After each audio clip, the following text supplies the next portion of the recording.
अस्सलामुअलैकुम, आप देख रहे हैं एक न्यूज़ डिजिटल और मैं हूं जवेरिया अजबर। नाज़रीन, पीटीआई का एहतजाज जारी है और हम सब जानते हैं कि आजकल हमारा मुल्क एक इंतहाई क्रूशल हालात से गुजर रहा है।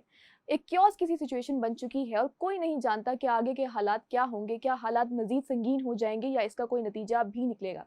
एक तरफ पीटीआई का मुल्क गिर एहतजाज जारी है, वो किसी भी तरह से मुज़ाकरात के लिए नहीं मान रहे और उनके मुताबिक ये हकीकी आज़ादी की एक जंग है जिसे वो जीत कर रहेंगे। दूसरी जानिब हुकूमत की तरफ से इस एहतजाज को इलीगल करार देकर दहशतगर्दाना अनासर से जोड़ा जा रहा है और इस एहतजाज को हर मुमकिन कोशिश की जा रही है कि रोका जाए। हम देख रहे हैं कि रोड्स ब्लॉक कर दी गई हैं, तालीमी इदारों को बंद कर दिया गया है, इंटरनेट जो है उसको ब्लॉक किया गया है और एक तरह से हमारा मुल्क पाकिस्तान इस वक्त शट डाउन हो चुका है।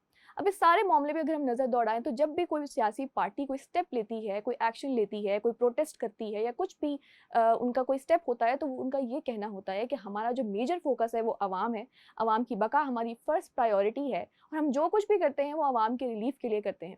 लेकिन अगर हम इस सारी सूरत हाल पर नज़र दौड़ाएं तो हमें ये चीज़ नज़र आती है कि इस वक्त जो है सबसे ज़्यादा लॉस सिर्फ और सिर्फ आवाम का हो रहा है। किसी सियासी पार्टी का कोई नुकसान नहीं हो रहा, किसी लीडर का कोई नुकसान नहीं हो रहा, सिर्फ आवाम जो है वो पिसी हुई है। बच्चे जो हैं स्कूल जाने से कासिर हैं। हमने बहुत से ऐसे इंसिडेंट्स देखे कि लोग जो हैं वो हॉस्पिटल्स नहीं जा पा रहे, अपने छोटे छोटे बच्चों को हाथों में लेकर वो पैदल चलने पर हॉस्पिटल्स की जाने भागने पर मजबूर हुए हुए हैं क्योंकि एम्बुलेंस का रास्ता नहीं है।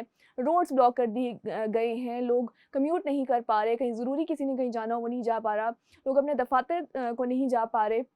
कितने ही ऐसे लोग हैं जो जिनको हॉस्पिटल जाने की अशद ज़रूरत होगी या कितनी ऐसी अमवात हैं जो कि इस तरह के मामलात में हो सकती हैं। इसके अलावा जब भी एहतजाज किया जाता है तो बेसिक जो एथिक्स होते हैं उनका किसी भी तरह से ख्याल नहीं रखा जाता, उसको पुरअमन बनाने की कोशिश नहीं की जाती और अमलाक को नुकसान पहुंचाया जाता है। निजी अमलाक हों या सरकारी अमलाक हों, उनको नुकसान पहुंचाया जाता है, लोगों की पर्सनल प्रॉपर्टीज़ पर अटैक किया जाता है। अभी कुछ ही देर पहले इस्लामाबाद में एक न्यूज़ के ऑफिस पर भी हमला किया गया और ना सिर्फ वहाँ के शीशे तोड़े गए बल्कि लोगों पर भी तशद्दुद किया गया, जिसके नतीजे में डायरेक्टर नॉर्थ मोहम्मद आदिल भी जख्मी हैं। और ये सिर्फ एक वाकया नहीं है जो कि एहतजाज की सूरत में हुआ हो या एहतजाज रोकने की सूरत में हुआ हो, बल्कि ऐसे मुतअद्दिद वाकयात हैं जो शायद अभी रिपोर्ट नहीं हुए और आने वाले वक्त में रिपोर्ट हो सकते हैं। हालात इससे भी संगीन हो सकते हैं। अब बात वहीं पर आकर रुक जाती है कि क्यों सियासी पार्टीज़ जो हैं वो इस बात का ख्याल नहीं रखती कि आवाम का कितना नुकसान हो रहा है।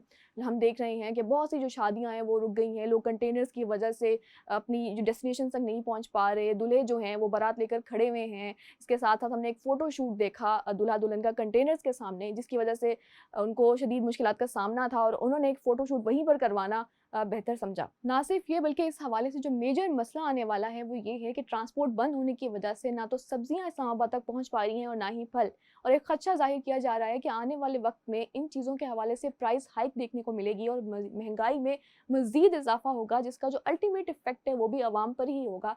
आवाम ही आखिरकार पिसेगी, आवाम ही को आखिरकार ज़्यादा पैसे देने पड़ेंगे, ज़्यादा पैसों से चीज़ें खरीदनी पड़ेंगी, महंगाई का बोझ उन पर डाला जाएगा, उन पर शायद टैक्सेस भी बढ़ा दिए जाएँ और पता नहीं कि आगे क्या-क्या जो है आवाम को देखने को मिलेगा। अब मेन पॉइंट वहीं पर आकर रुक जाता है कि जब भी एहतजाज किया जाता है या जब भी कोई स्टेप लिया जाता है या सियासी पार्टियां कोई भी ऐसा काम करती हैं तो उसे आवाम से जोड़ दिया जाता है कि ये आवाम के लिए किया जा रहा है। लेकिन हमने देखा कि किस तरह आवाम को जो है सफ़र करना पड़ा है, आवाम का ही एक नुकसान हो रहा है जो शायद अगले कई सालों तक आवाम को ही बर्दाश्त करना पड़े।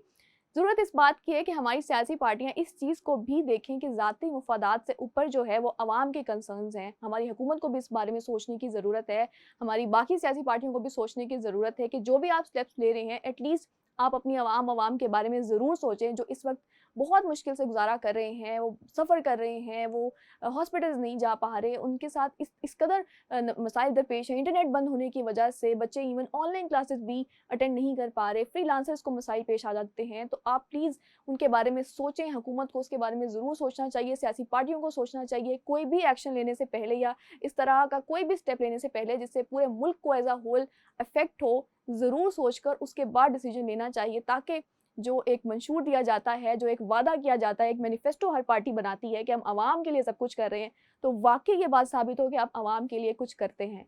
क्योंकि अगर ऐसे ही हालात चलते रहे तो हम ये कभी भी सोच नहीं सकते कि आवाम को कभी कोई रिलीफ मिलेगा। बट वी होप कि आने वाले वक्तों में कुछ बेहतरी आए और आवाम जो है उसको सुकून का सांस मिले। अब तक के लिए इतना ही, मुझे दीजिए इजाज़त। अल्लाह हाफ़िज़।